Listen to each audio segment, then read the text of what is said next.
Okay, thank you for joining us for the Understanding the Impact of Microaggressions in Different Psychological Settings webinar. My name is Jamie Brass, and I'm the chair of the Early Career Psychology Committee. I believe I show up on your screen as Teresa Bruce, but just so that you know who I am. Our presenters today are Christina Patterson and Lesther Papa, both members of the Cultural and Mental Health Lab at Utah State University. I'm going to turn the time over to them and let them go ahead with their presentation. They have asked that we hold questions until the end. Once we get to the point that you can ask questions, you are welcome to either raise your hand within the system, at which point we can unmute you and allow you to speak your question, or you can type your questions in the chat box and we'll answer them that way.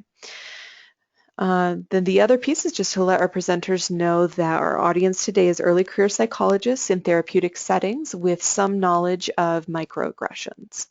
And I'll turn the time over to you. All right, thanks, Jamie. You're welcome. So thanks, everyone, for joining us. What we want to do is first give you an overview of what we're going to be covering so you can think about the kind of questions that you want to ask at the end, and also it will give you an idea of the scope of our project or our presentation as well. So first we're going to give you an opportunity to get to know us, and so we'll get to introduce ourselves more in depth. And then we're going to go into, first of all, giving you an understanding of what microaggressions are. And when we talk about microaggressions, what we mean by them in terms of the definition. We'll talk about types of microaggressions and also go through a few examples. We'll talk about the impacts of microaggressions. So the impacts that they have on physical, emotional, mental health, and then the impacts in terms of education settings and therapeutic contexts. And then going to how microaggressions impact different psychological settings, and the three we have chosen were educational, therapeutic, and kind of like a research professional setting. And then finally, briefly, we're going to go into where do we go? Where do we go from here? All right. So first, an introduction. So my name is Lesther. I identify as a cisgender man. I am tall, Filipino, American, and also Hawaii local. I'm from the island of Kauai. So I also identify as Hawaiian. This is me. My name is Christina Patterson. I identify as a cisgender woman, meaning I was born a woman and identify as a woman. I am very petite, and I am phenotypically white, but I am white and Latina. So I identify as monoracially, but bi-ethnically. And I am from Las Vegas originally, and I'm hanging out here to finish up my doctorate at Utah State University. And this is me. The picture was pulled off of our lab website, so I apologize for the Spider-Man shirt and less than professional look, but that's me. And so we wanted to tell you a little bit about ourselves, because anytime we're going to talk about culture and different identities and so forth, it's important to acknowledge our own identities and our own backgrounds and things that are relevant and important to us and kind of how we see and engage with the world. And we'll come back a little bit to how we identify which identities are most salient to us at different times. So let's go ahead and jump right in. We've got an hour to do this. So what are microaggressions? In order to understand what microaggressions are, we have to understand the history of microaggressions. Ultimately, the research in microaggressions stems from studying race relations and racism in the United States. And what we specifically started looking at was this change in how racism or racist behaviors were exhibited. We have this thing called old-fashioned racism or overt racism, and these were pretty typical what we think of as racist behaviors, like calling black people the N-word or having segregated toilets and water fountains and pools, etc. And we had this huge shift in our culture in the 50s and 60s with the civil rights movement, such as the Brown versus Board of Education and the Civil Rights Act of '64, where those behaviors were no longer acceptable. But what was happening is that the same messages about black people or people of color or other marginalized groups were still happening. And so these beliefs, these attitudes, these biases and prejudices still existed, so they had to be displayed or let out in different ways. So we see this evolution of old-fashioned racism into modern racism or more covert behaviors. And these behaviors or attitudes were formed through cognitive and cognitive origins. So cognitive is kind of social, historical, kind of all those things you learn from the time that you're conceived till the time you die, and are constantly shaped by ongoing events and beliefs and patterns and experiences. And cognitive is policy and law. So for instance, the type of racist or racism that was being displayed changed from that overt to covert due to cognitive actions in the United States, such as the Brown versus Board of Education and the Civil Rights Act. So to look at this difference, we had some research going on, and Pierce and his colleagues in 1970 were looking at media depiction of blacks in television, and what they saw was that blacks were often portrayed as criminals or as less intelligent or things along those lines. So they created this definition of subtle, stunning, often automatic, and nonverbal exchanges which are put downs of blacks by offenders. So very specifically, microaggressions was coined about the depiction of blacks, and very specifically that they were put downs.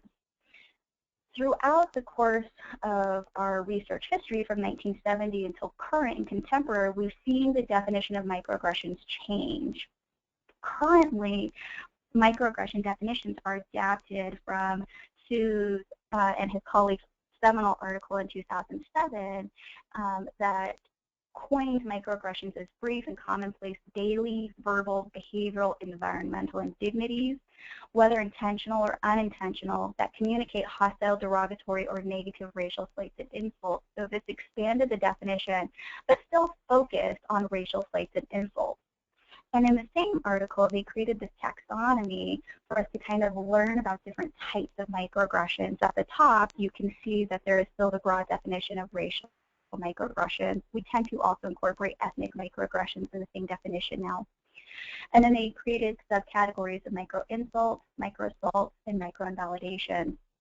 Micro-assaults, which is right in the middle there, is kind of more similar to your old-fashioned overt kinds of racism. Your micro-insult and your micro-invalidations are much more covert. Micro-insults are communications that kind of are demeaning or insensitive due to a heritage or identity, and invalidations are communications that negate or nullify a marginalized person's experiences. For the sake of time, we won't go through all the subcategories, but this particular taxonomy has been adapted, expanded upon, not only in racial and ethnic microaggressions, but in other types of microaggressions that we'll talk about next. So now we're going to basically derive a more general term for microaggressions that we'll use for the remainder of this presentation. Any communication, verbal, nonverbal, environmental, etc., intentional or unintentional, that are hostile, derogatory, or negative towards a minority group or person. Now, minority is a very interesting word, so we're going to kind of discuss what we're going to mean by that and how it's going to shape the way we talk about microaggressions for the remainder of this presentation. And just to be clear, when we talk about who is the minority, majority and minority don't necessarily mean like numerical majority or numerical minority. We're talking about who is in power and who are the people who are oppressed.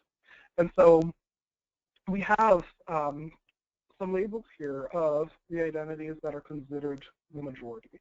So if you're white, heterosexual, able-bodied, have normal adjustment in the desired body size, you'd be considered to be more in the majority. And then there are minority counterparts. So if you are non-white, if you are LGBTQIA, if you're a person with a disability, or if you have severe psychopathology, for example, you would be considered the minority, you'd be in the oppressed category. One of the things to point out about the minority majority is that you can fall into categories on both sides. You can be white but be queer and able-bodied but also have some mental health concerns. So you're not necessarily one or the other. It goes into these different constructs and mixes of identities. And these change over time. So for instance, the desired body size looks very different now than it did 100 years ago versus 1,000 years ago, just like what it means to be white has changed. And those are incredibly complex conversations, so we won't get into them today, but it's definitely something to note that it's adapting and changing based on social and society needs. And on that, when we're talking about these different levels of identity, these different levels of identity, like we said, can fall on both sides. So you can have identities that are part of majority and part of the minority, and that it is the combination of these identities that fits into a person's experiences and how they move and interact through society. And that all of these identities are important to a person's experiences. However, we want to make sure that we point out that some identities are more salient in general or in a specific context, and that they are unique to the system, situation, or impact on the individual. So when Christina and I introduced ourselves in the beginning, we brought up those different identities because we thought those were the ones that were salient for this presentation at this time. So that's a little bit about what intersectionality is and how we can go about thinking about how our identities affect how we are presenting this information and how we talk and have this conversation. One of the things about intersectionality that we did not purposefully, but also due to time, not know about intersectionality is that there's other definitions and conceptualizations of intersectionality that not only includes the interaction and interplay of different identities, but the interaction and interplay of different oppressions and privileges as well. So those identities naturally fall into a majority or minority group and will change the impact or saliency of those identities based on what group is relevant or identity is relevant for you at that time. And so now we're going to talk about what the impacts of these microaggressions are. Physical and mental health impacts, and these are kind of some broad ones that we chose. There's quite a huge explosion of microaggression research to start really understanding the impact. So we had to kind of pick and choose. One of the ones that we talk about most is the psychological distress, and this is noted pretty consistently across research and experiences. Ultimately, when a person experiences a microaggression, when they're on the receiving end, and sometimes when they're on the committing end as well, they might have this increase in psychological distress of, did this happen? How do I deal with it? What do I do? Am I being too sensitive? Do I go back and say something to this person? Or I feel really hurt and I thought this person was a trustworthy person, and ultimately they spend a significant amount of time to those interactions. And if we go back to the definition, that these are commonplace in daily interactions and communications, this is something that people are spending a lot of time on pretty consistently in their lives and on an everyday level. And then some other notes based on very specific research is one article or research project found that there's an increase in negative affect and somatic symptoms in Asian Americans. People of color are less likely to seek out mental health services because they worry that they will be discriminated against or that the provider may not understand or be able to relate to their experiences.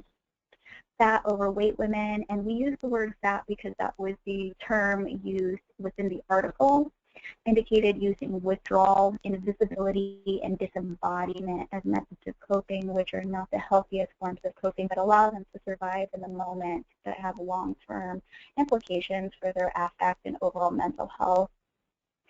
Mental health stigmatization and microaggressions for individuals with some kind of diagnosed psychopathology reported that they isolate a lot, particularly from family members. They have negative affects as a result, and that they might not adhere to their treatment recommendations or needs because of the worry about the stigmatization and the microaggression. And LGBT people are also less likely to seek support, very similar to people of color, because of the worries that they may be discriminated against, or again, that that identity might not be understood by the person that they are seeking help from. Microaggressions also impact educational settings, and then some of the things that we want to highlight is the fact that it's educational settings that serve more ethnic minorities that you see microaggressions happen or occur more frequently. So there's a study that recently was published that noted that within these 3 community college campuses that they were observing, that the community college campuses that served more ethnic minorities, there were greater incidences of microaggression. What they tend to notice as well is that the teacher, more often than not, is the perpetrator, and the type of microaggressions that were committed involved racial ethnic microaggressions, gender microaggressions, primarily toward women, and intersections as well. Other outcomes show that microaggressions have been associated with increased anxiety, binge drinking, and alcohol-related consequences for persons of color. And there's also a link for increased dropout rates in higher education and also in high school. So the microaggressions communicate the fact that as a person of color, you're being discriminated against, and in order to avoid the discrimination, students opt to drop out instead. There's also research to show that there's decreased engagement for undocumented Latino fathers in their child's schooling because of their kind of barriered access to the broader community, decreased ability to network and socialize, their fear of family separation, and pulling their children out of school in order to avoid things like documentation investigations and things like that. And then in the therapeutic setting, we also see some different impacts. A recent study examined the experiences of 120 racial and ethnic minority clients. 53% of those individuals experienced a microaggression from their therapist, which was negatively related to their working alliance, even after controlling for their current psychological well-being, number of sessions, and therapist racial or ethnic status. That last part is kind of really important because despite the fact that the therapist may also identify as a minority in racial and ethnicity similar to the client, committing a microaggression against their clients didn't stop it from having an impact on their working alliance. As we know, the therapeutic alliance is incredibly important in making progress for change. And also, of those 53% that experienced microaggressions, 76% of those microaggressions were never talked about by the therapist or in session, and they were never discussed to process. One of the things we want to note as well is a lot of the impacts we're looking at are specific to racial and ethnic minority clients or some intersectionality of race, ethnicity, and another identity such as gender. A lot of the research in the past year is starting to come out to include other groups such as LGBT, weight, special ed students, etc. But a lot of the research is still predominantly looking at race and ethnicity because of the history of microaggressions have predominantly been about race relations. But some really cool research is coming out to kind of expand our knowledge and awareness of the impact of microaggressions across different identities. So what we're going to go do next is talk about how microaggressions impact different psychological settings. So like we mentioned at the beginning of the presentation, we're going to take a look at impacts within the educational setting, the therapeutic context, and within research and professional settings as well. So within the educational setting, you can think of microaggressions affecting schools in this way, where at the base of schools are the administrators and the policies. So schools run with leaders that are like the principal, the vice principal, the district superintendent, and there are also policies, local policies for each school district, but also policies that affect the entire state, as well as federal policies that affect education as well. If we take a step smaller than that, there's also within the classroom interactions of microaggressions between teachers and students. So as noted previously, instructors were perpetrators of microaggressions and could be to one student, it could be groups of students that could make the classroom environment feel pretty unsafe. And it could also work in reverse where students then say something to their teacher, if they're a teacher of color or if they're an LGBT teacher, that also they could be affected as well.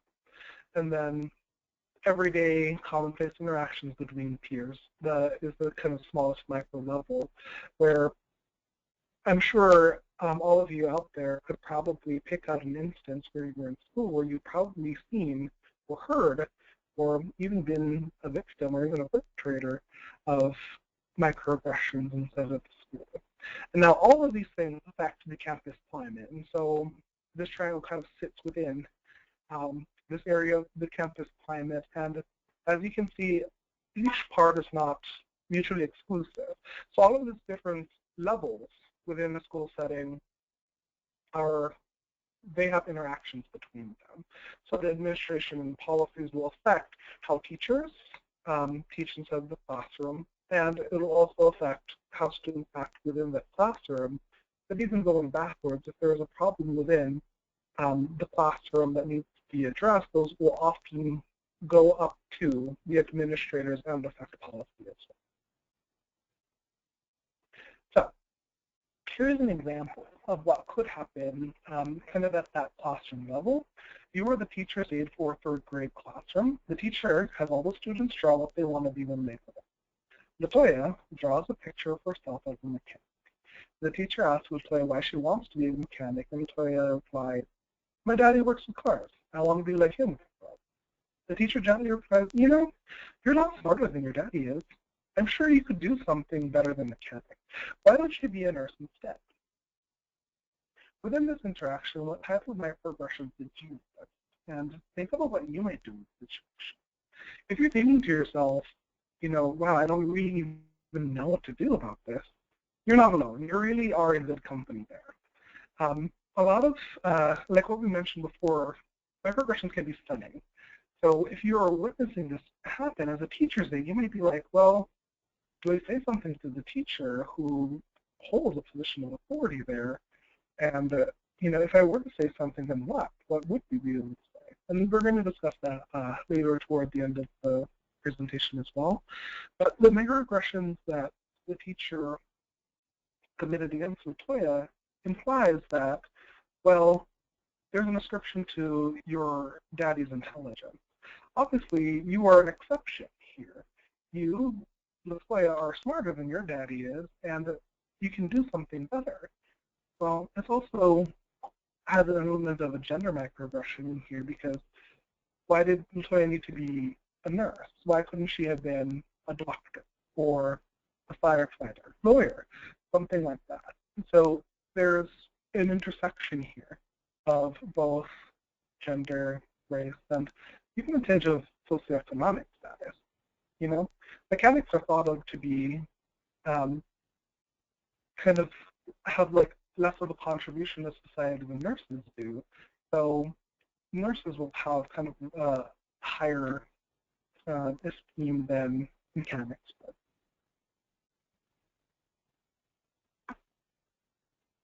So here's a second example.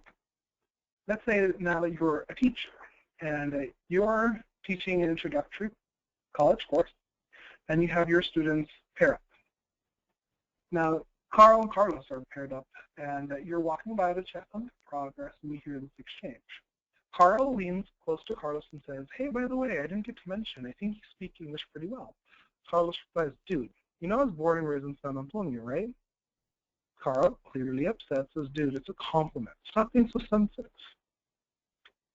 The microaggression is here. What would you do in this situation? Here you are the teacher, and you are in a place of power. You're in charge of facilitating learning inside of this classroom, and here you see this exchange between these two students. It seems clear that Carl is implying that because Carlos is Latino, he does not speak English. So he's kind of surprised by the fact that Carlos can speak English so well. And when Carlos tries to step up for himself, then Carl tries to invalidate his experience by saying, stop being so sensitive, right? Take the compliment as it was intended, rather than acknowledge the hurtful intention that was there as well. Okay, so now let's talk about microaggressions in therapeutic settings. Broadly, we have this therapeutic context, and the context can be the location of the therapy, such as at a counseling center, a community agency, a doctor's office, etc. And then we have the client, the therapist, and a supervisor. So the client is something to be aware with the client is whatever identities they bring in. Some of the identities might be a little bit more salient or obvious for the therapist when they meet their client, but others might be hidden, and some of those assumptions about their identities might also be incorrect on the therapist's part. We have the therapist and all the identities they bring to the table and into the therapeutic room. And Lesther and I are both at Utah State University finishing up our doctorate, and so for us, having a supervisor is incredibly relevant to every aspect of our clinical work currently. But this could also include a supervisor at a school setting, if you're doing therapy with kiddos there, or at a university, or a supervisor at an agency you work at. It's any of those kinds of roles. That's the supervisor and their identities that they bring. So you may have a client who feels microaggressed against by the therapist. You may have a therapist who feels microaggressed against by the client. And you may have a supervisor who witnesses microaggressions and feels some kind of impact watching the interactions or hearing about the interactions, or their own identities, how that influences the way they see the client, the therapist, and the relationship between the therapist and the client. And of course, this can have multiple levels and layers to it, but ultimately those are the three people or groups of people that we tend to conceptualize in a therapeutic setting, and then of course that context can change how we interact with it. So let's kind of look at a couple of examples to look at how these might come up in a setting. Example 1. You are a therapist that identifies as a multiracial black and white lesbian cis woman. You have an adolescent white straight cis male who sees you for anxiety and depression. You've been working with him for about 3 months. One session, he makes a comment about how gross it is that gays want to get married. This is not the first time he has made disparaging remarks about LGBTQ individuals. What types of microaggressions did you notice, and what might you want to do in this situation? So the microaggressions are coming from the client towards the therapist, as the therapist identifies as a lesbian woman, and he's making a disparaging comment that pathologizes gays in some way, or how he notes gays, and that is gross, so there's something wrong with it, and that the idea of getting married is somehow inappropriate for LGBTQ individuals. Her identity of being black and white at this point might not come into play because he didn't make a comment about race. So that particular identity might not be salient, as we talked about how that intersectionality, they might come up in different ways. What might she want to do about the situation, or he want to do about the situation, depends kind of on the way they approach how they want to proceed with microaggressions, which leads us to the next example. So say that you're unsure what you want to do. So you consult with a respected colleague who identifies as a white gay cis male. During your consultation and supervision with him, he tells you, oh, it's not a big deal. He didn't mean anything by it. He's just a kid. He probably didn't even realize that you're gay. Now what kind of microaggressions are you noticing, and what you might do in this situation? So we've added that third person here, and at this point, you're concerned enough and upset enough about the incident that you sought help and supervision or guidance, and this person kind of invalidates or says it's not a big deal when it was for you. And even if you didn't realize that his words may be hurtful, doesn't minimize the therapist's feelings in that situation. And just because the colleague is gay himself doesn't give him the authority to negate or nullify or invalidate the therapist's experience and kind of brush it off, especially since she sought out help in the first place. In this situation, it gets a little bit tough. As graduate students, we become very aware of the fact that we have our direct supervisor, and in those moments, we don't really have the ability to consult outside of those supervision sessions very often. Or if you're at a work setting, you might not have anybody else other than your supervisor to consult with, and now you're left to kind of process that interaction on your own, which you may or may not be able to do very effectively in the way that you want, and you still have no idea how to proceed. So we have one more example setting, and then we'll go into what we want to do about it. So we decided to include research in professional settings because a common thing is that within these settings there is going to be a hierarchical structure. So there's always going to be someone at the top. So in this case, a senior researcher or a supervisor, and there are going to be people that are kind of in the middle, such as research assistants, maybe even managers, and then finally someone who's going to be at the bottom of this. So within the research setting would be participants, and then within other professional settings, employees. So a lot of times there's already an implicit power structure, right? Someone's at the top, someone's in the middle, someone's at the bottom. And microaggressions then can happen really easily within those structures. So a senior researcher, let's say, who is white, cisgender male, and is straight, may be saying insensitive remarks about the LGBTQ community to someone who is a gay research assistant, for example.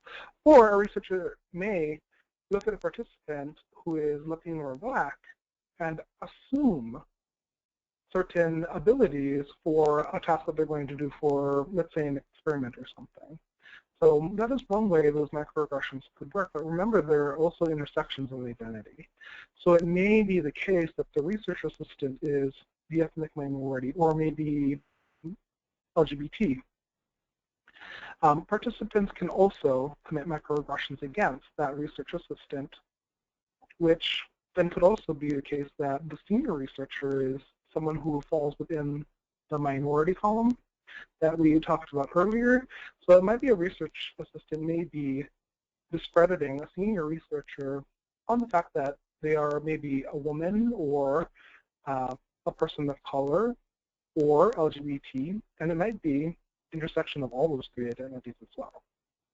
There's a recent example that just came out in the media of a well-respected scientist, Tim Hunt, who's a Nobel Prize winner, making a comment about how women and men shouldn't share lab space and research space because women fall in love with them, they fall in love with women, and women cry when they're given criticism or feedback, and there's been kind of a backlash, and there's a hashtag rolling around, hashtag distractingly sexy, of women responding in humorous ways.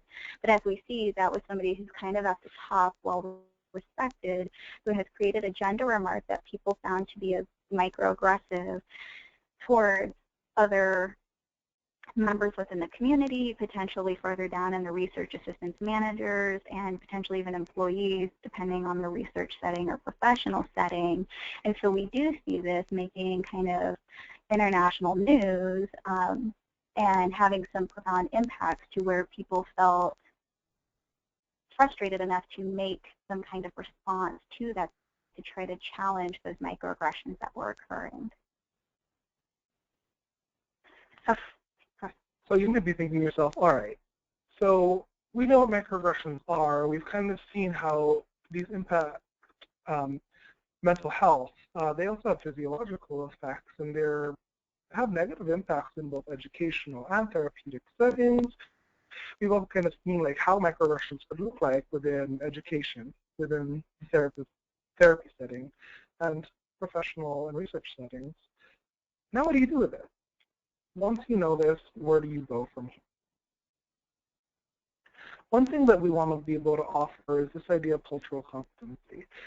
This is the tripartite model that is developed by Sue and Sue that consists of three main areas: knowledge, awareness, and skills. And briefly, within each of those three domains, we want to highlight the fact that when we're talking about knowledge, we're talking about cultural knowledge. So things that we just shared with you, the fact that there are different facets of identity and those different identities intersect. And knowledge of the fact that there is a majority and a minority. There's going to be people who are in power and people who are oppressed. And then this idea of awareness. Awareness of yourself. So what are some of your identities that you bring to the table? What are some of the things that are salient for you? And recognizing identities that are salient within others that you're interacting with. And then that also feeds into this third domain, which is skills. So I've selected these two, dynamic sizes and scientific mindedness, that gets at this idea of when you're meeting someone for the first time, you really don't know how that person identifies. And so rather than going and acting on the assumptions you have, so here you have biases towards someone that you meet who is Black, Latino, Asian, etc., you're going to have certain assumptions about this person. And rather than acting on those assumptions, be scientific in approaching how you interact with this person by supporting and rejecting hypotheses rather than acting on the assumption instead. One of the things with awareness as well that relates to the skills Lesther was just talking about is awareness of your own biases and prejudices. Humans are not immune to biases and prejudices. From the time we're conceived, we're bombarded with expectations and assumptions about identities and roles. One of the examples I use most often is when a woman is pregnant, people will ask, is it a boy or a girl? And they'll start planning colors and nurseries and parties based on these gender expectations. And from those moments, that follows the person for the rest of their life. You are a male, you have male names, you are a woman, you have female names, etc. And so we are constantly being bombarded with expectations and norms for identities, what it means to be male or female or have gender, what it means to have race or ethnicity. And we're not immune from it, and a lot of times we're not even aware of it. And there's nothing wrong with having these assumptions and biases until they impact the way we work with other people. So we have to become aware of ourselves in regards to those assumptions and biases and be open to the fact that we have biases and prejudices. When we become defensive and refuse to even engage with our own learning, we're always going to stonewall movement or progress or conversation and the development of those skills because we can't even engage with ourselves truthfully, or at least in the best way that we know how as well. What we highly recommend is talking about it. So remember those clients that I talked about with the microaggressions, the 120 racial and ethnic minority clients where 53% experienced a microaggression? Well, what they found is that clients who experienced a microaggression and the therapist did not talk about it had a more negative working alliance than the client who did not experience microaggression, or from the clients that experienced the microaggression, but their therapist talked about it, meaning their alliance was still intact and it was a healthy alliance despite the microaggressions because the therapist talked about it with their client and worked through it. They discussed it, what it meant, etc. So therapists really need to be able to take control of that situation, because in a therapeutic setting between the therapist and client, the therapist has the power. We talked about those hierarchy. A person comes to the therapist in a very vulnerable, open manner, and to be aggressed against can be really damaging and hurtful. But it doesn't mean that you can't do anything about it as a therapist. What it means is that you have to take the lead and say, something just happened here. I see that you're shutting down, or I noticed that I said something really hurtful, or something along those lines. Or if the client brings up something like, you know, not all gay people dress in glitter or something like that, then you have to be open and willing to hear that and not become defensive and say you didn't intend it or you didn't mean it or things like that, because that invalidates their experience. So talking about it, we're using a therapeutic research one for this example, but that includes in an education setting. If you're a teacher and you notice something happening in the class, you don't have to pinpoint those students particularly, but talking about having a safe space in a classroom or why it may or may not be hurtful.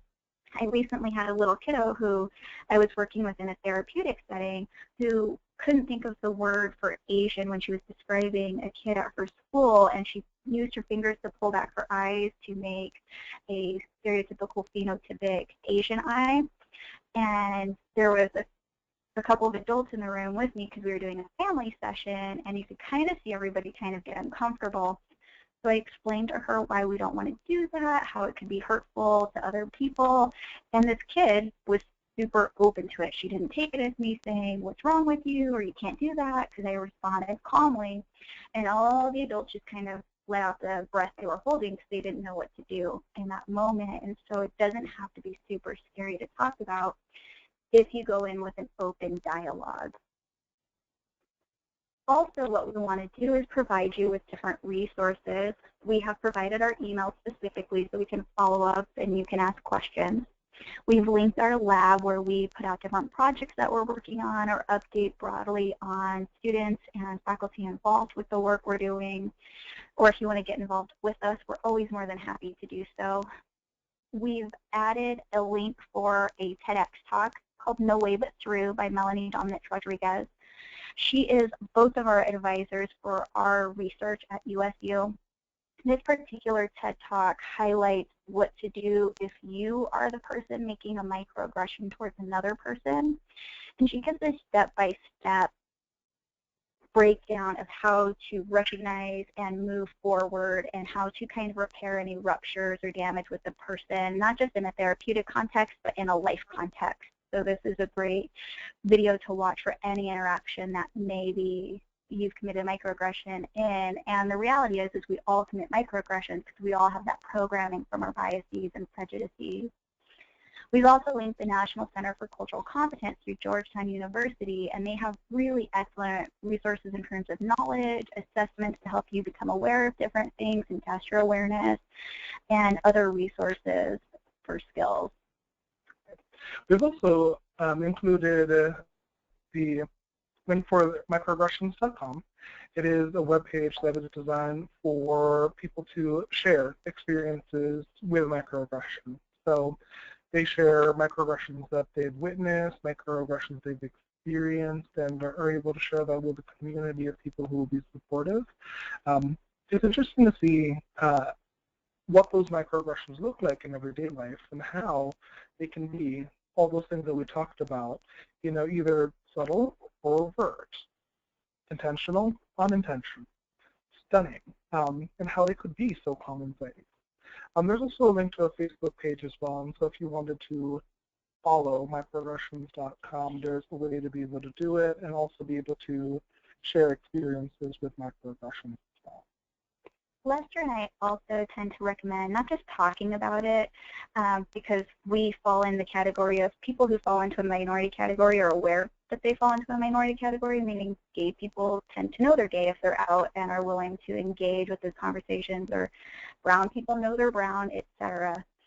So we tend to recommend being willing to talk about it, but engage with it in a way that's also uncomfortable and difficult for people who don't identify in that minority group. Maybe you identify as white and you're very interested about racial and ethnic minority experiences. What we encourage is seeking out opportunities to mix with those groups more often. For instance, if you're on campus participating in a Black Student Union event or meeting, it might be uncomfortable if you identify as white or any other race or ethnicity that's not Black, but it'll give you a lot of insight to being able to understand what's going on, as long as you take the role of being a listener and learner, because you're not there to trump or combat their experiences anyway or question it. And so putting yourself in those uncomfortable positions allows a lot of room for growth, and it's awkward and weird, and all of us are resistant to it at some point.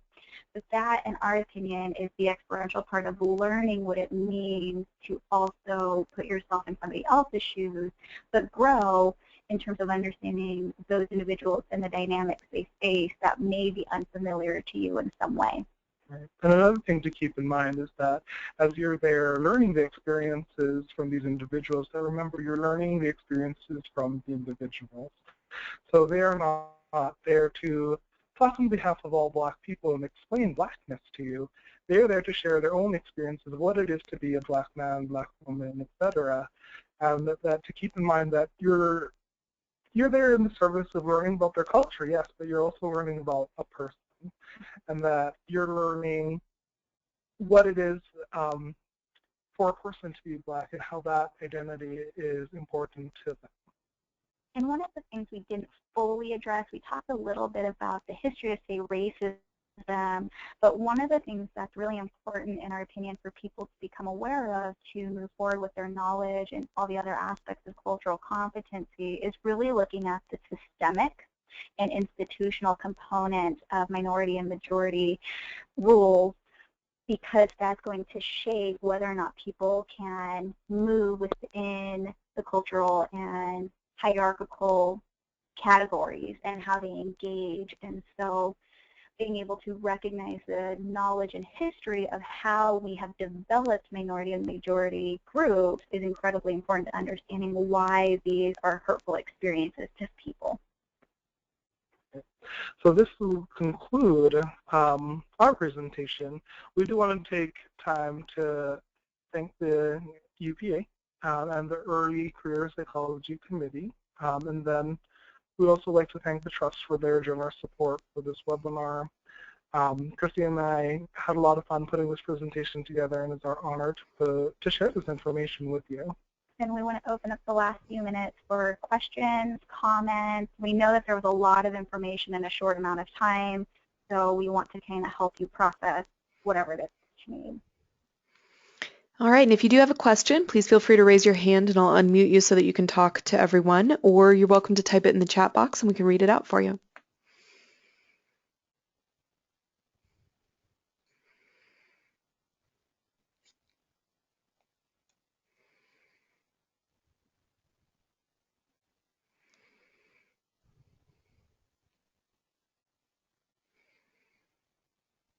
Any questions or discussions for today? And if you don't feel comfortable doing it over the whole webinar, please feel free to email us or contact us individually as well.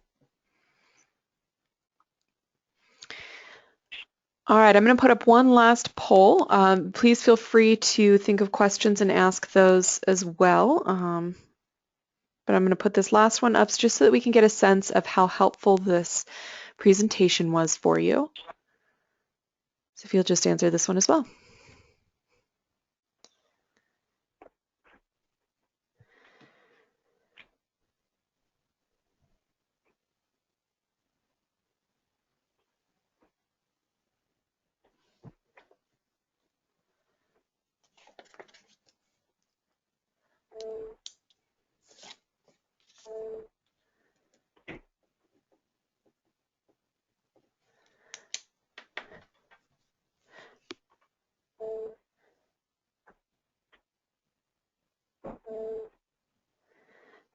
Okay, do we have any last comments or any questions for today?